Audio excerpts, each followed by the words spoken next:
Brother lads, welcome back to Cossy's Arsenal podcast. My name is Cossy. Good morning, good afternoon, good evening, wherever you are in all parts of the world. Welcome back to the channel. Welcome back to a brand new video. Arsenal have beaten Everton 4-0. That was a pure demolition. 4-0.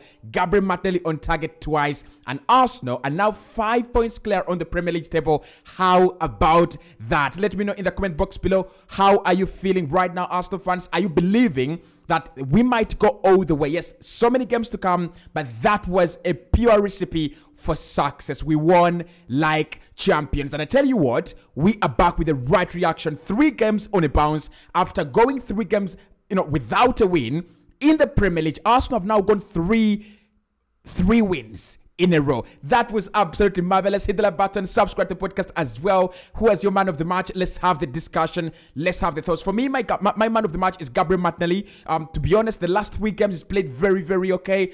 His performances are coming back and scoring a double in this game. He's my man of the match. But I thought, of course, a couple of other players really played very well. Alexander Zinchenko had a good game. Martin Odegaard, again, what a game of football. Leandro Trossard, what a game of football. So who was your man of the match? I'm going to give you 4 options this time. I'll give you Bukayo Saka, who was very, very good. That goal, I tell you what, that goal in a tight angle just to beat Pickford, that is a brilliant goal. That is a brilliant, brilliant goal. So I'll give you, Saka as man of the match contender number 1, Odegaard as a man of the match contender number 2, Leandro Trossard as man of the match contender number 3, and of course Martinelli, who I have gone for as my man of the match. If you agree, let me know in the comment box below. If you do not agree, who was your man of the match? Right. So let's dive into some of the action that I saw. First off, I think that is where the difference was. And I told you in the preview that if you're going to beat a club like Everton, who are very stubborn, who play a low block, who want to frustrate you, and who want to, pass time and win the game in the 70th minute, 80th minute, there is one thing for you to do. You've always got to win the game at half time. You need a goal at half time. You need to score at half time. And Bukayo Saka's goal at the 40th minute actually brings out the real meaning of what I was talking about. Because, look, Arsenal could have scored in the 20th minute. We could have scored in the 25th minute. But why we scored at the 40th minute in this game, it literally brings out the game plan for Everton. They wanted to sit back, wait for Arsenal, frustrate us until the 70th minute when our nerves are going up, when the pressure is getting to our head, and then they start the counterattacks, they start, all those very, very good things. And this is a game where Everton cannot say they did nothing. 8 shots on goal, 5 on target. This is a far better performance than Leicester City put in at the King Power Stadium over the weekend. They had 1 shot on goal, none on target. So Everton in this game, I think they played better. Their game plan was purely better, but Arsenal saw through them quite early. Look at their midfield. Dwight McNeil, Abdoulaye Doucouré, Idrissa Gueye, Amadou Onana, and Iwobi. This is very similar. Actually, this is a cut and copy of what of what they played at the Goodson Park. It's a cut and copy. And I told you it's going to be Leandro Trossard, Gabriel Martinelli, and Saka that can beat that low block. And how well have we played? So in the first half, you get those 2 goals, which were very, very crucial. For me, that is where the game was buried. In the second half, Everton didn't try to play a low block because they had no reason to sit back. They had to go for the game. They had to come and try to bring the game to Arsenal. And for me, you come at the Emirates Stadium, unless you're Manchester City, if you come at the Emirates Stadium and try to bring the game to Arsenal, that is a recipe for disaster. You're going to be absolutely, absolutely blown away. So, look, I want to give Mikel Arteta a lot of credit in this game, to be honest. The manager, the gaffer, deserves a lot of credit. He said it, that the mistakes we learned from the other game must now be exhibited. And it's not even, it's a month later. It's a month later because we lost that game at the beginning of February. And at the beginning of March, we have destroyed, humbled, and embarrassed them 4-0, right? Mikel Arteta learned so much from that game. From the point of adding Thomas Partey to the midfield at halftime, right? That was key to our victory. From the point of deciding that Trossard, Martinelli, and Saka should start ahead of Eddie Nketiah, that was absolutely key as well. So this is a game that actually was very important, and it's now in history. It is important. It was important. We are 5 points clear of Manchester City. And this means that whatever happens now, Arsenal and Man City are on the same level. 25 games played, 13 to go. Arsenal 5 points clear. Can we keep on picking up those points in winnable fixtures? That's what this victory actually means. Everton at home, Bournemouth at home, Leeds United at home, Crystal Palace at home, Fulham away. Can we start picking up those victories that everybody thinks Arsenal will pick up, right? Can we go on a run? I've always asked that question when we win games. Can we go on a run? Now, 3 in a row.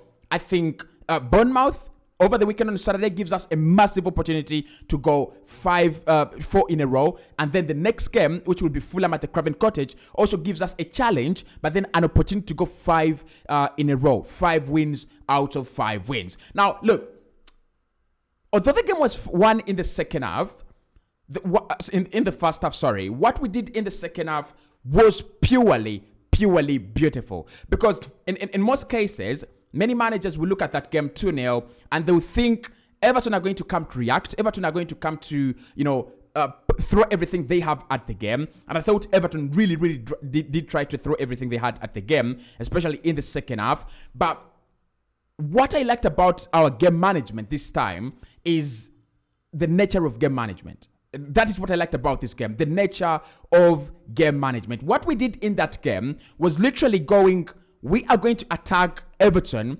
from minute 1 to minute 90, whether we have 5 goals, 6 goals, 7 goals, it doesn't really matter, and we do not care. And this is one of the games where I've seen the opposition trying to cling on so much and to a point where they're like, when does it end?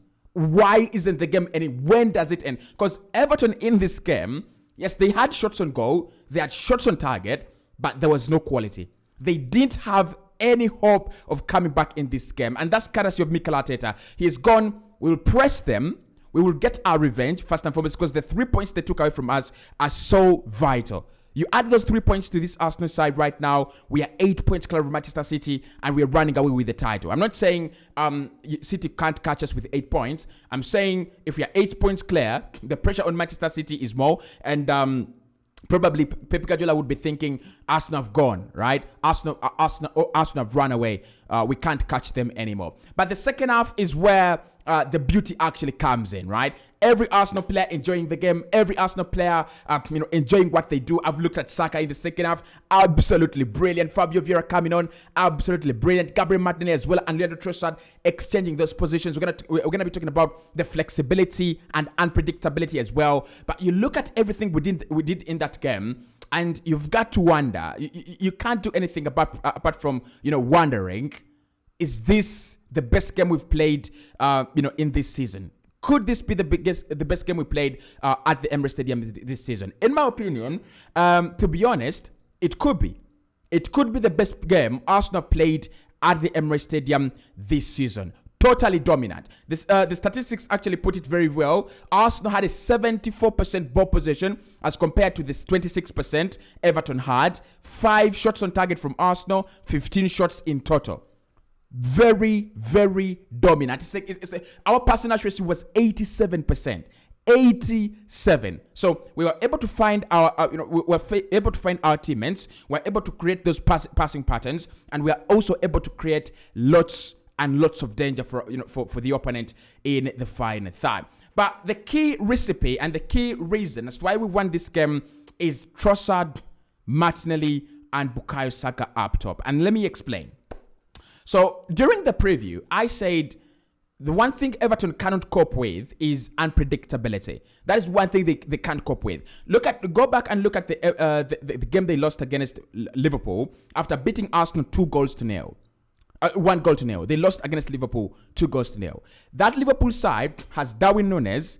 They have Cody Gakpo, and they also have Mohamed Salah. That is a fluid front three. You literally cannot deal with one player. You can't deal with Cody Gakpo alone. You cannot deal with Darwin Núñez alone. And you can't deal with Mohamed. Yes, you can deal with Mohamed Salah alone. But these days, when they are 3 up top, it is flowing. It is purely difficult. So that's what we had to do. And Mikel Arteta actually responded in beautiful style. He responded in pure style. He knew they were going to try to force us force us into wide areas. And actually, Arsenal played this game a lot in wide areas rather than in central areas, right? Although Odegaard really played well, but our game was actually played in wide areas. Look at the first goal and where it comes from. Look at the second goal and where it comes from. The relentless pressing, again, on the sides. You look at the third goal and where it comes from, and you look at the fourth goal, literally. So our game was on the flanks, but the difference here, right, in this game is we had a clear plan. We took ourselves to the flanks, we took ourselves on the sides, and we decided that whatever happens, we are going to overload the flanks. Our players on the wings were never left in isolation. We didn't isolate our players. We didn't let our players be isolated this time like it happened at the Goodson Park. When Martinelli had the ball, you had Trossard in support, you had Xhaka in support, and you had Alexander Zinchenko in support. When Saka had the ball, you had Odegaard in support, White in support, Jorginho or Partey in support. So literally that means that you're overloading the wide areas. You're creating a lot of overloads and superiorities on the wide areas, and that is too much for Everton. So the moment they drift away, and they drift away from the middle to try and close the gap on the wings, it means they're leaving their midfield and center exposed. And that's why look at the Martinelli goal, the fourth goal for Gabriel Martinelli. They don't want to push over to the flanks, right? They don't want to push their numbers over to the flanks because they think Arsenal is deadly down to the middle. Arsenal is deadly through the midfield. So we have to stop them playing their usual play through the midfield. And I think Mikel Arteta saw through that and said, okay, if you're trying to stop us playing through the middle, then we're going to add numbers to the wide areas, and that is what we have actually, done. But the fluidity and the unpredictability in this game has been purely disgusting. Purely disgusting. And look, I would love us to play every game like this. Like, Leandro Trossard makes an assist for the third goal, right? And then you've got to ask yourself, this is our center forward. Like, he is the center forward in all this. He's the center of action in all this, right? But look at the chance he creates for Martin Odegaard. Look at that. And Odegaard, the finish is class. The finish is beyond Luka Modric levels. That is a quality finish, okay? But the chance created by Leandro Trossard is purely good. Very, very good. But it's not only that, it's Gabriel Martinelli and his goal.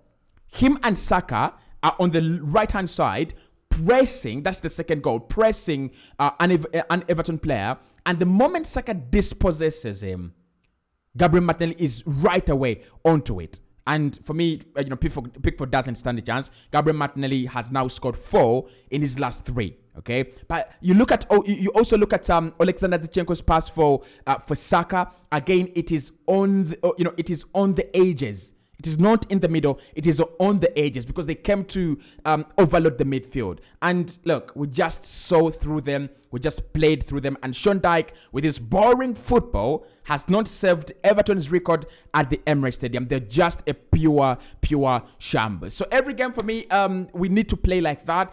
When Gabriel Jesus comes back, it's going to be now a selection headache for Mikel Arteta. Does he play Trossard and Martinelli, or does he play Gabriel Jesus and Martinelli? Martinelli has just managed to save himself by saying, look, you are killing the left-hand side. Now that there is a lot of action on the left-hand side, I've scored 4 in the last 3. So he has bailed himself out. Look at Xhaka. Xhaka has just become a little bit better ever since Trossard coming into the side. Zinchenko has also become a little bit better ever since Trossard coming into the side. In our creativity has become more and more of a nuisance. The right-hand side is doing very well. The left-hand side is also doing very well. How do you stop us right now?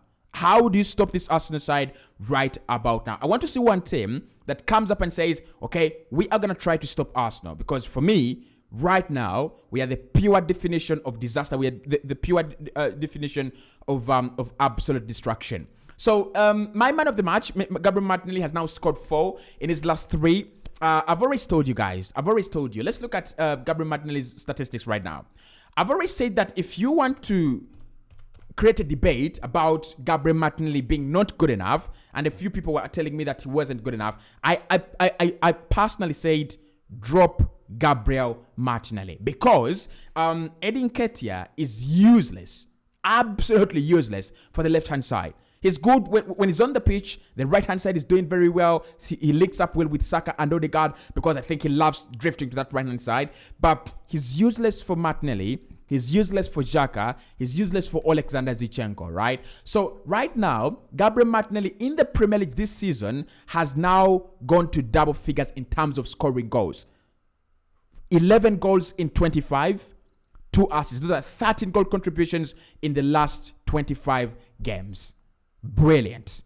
Absolutely, purely brilliant. They've already told us, look, Marcus Rashford is miles clear. Marcus Rashford is this. Marcus Rashford has scored 15 or 14 goals in 25 appearances, in 24 appearances for Man United.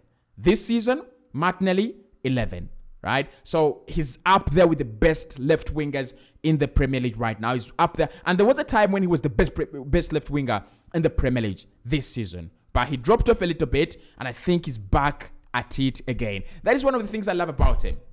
If you allow him get into those goal scoring positions, if you allow him get through on goal, he's so clinical. He's very, very clinical. That first goal, a player like Mikel Antonio can, squander that chance. But Gabriel Martinelli is not one of those players that will squander that chance. The second one, pure Martinelli finish. Like he's going to get to the near post and will just, press it in. As simple as that. Press it in. So look, guys, I've watched and loved this game. It just creates those motions that we are going. It just prepares us for the heavy schedule that we have in March.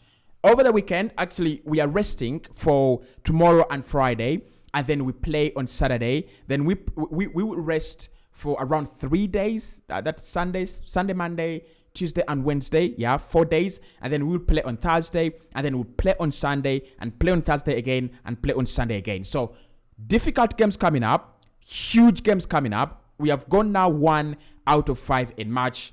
We look on. We focus on. We focus ahead. As always, come on you, Gunners. Arsenal 4, Leicester City, Everton 0. Who was your man of the match? Let me know in the comment box below.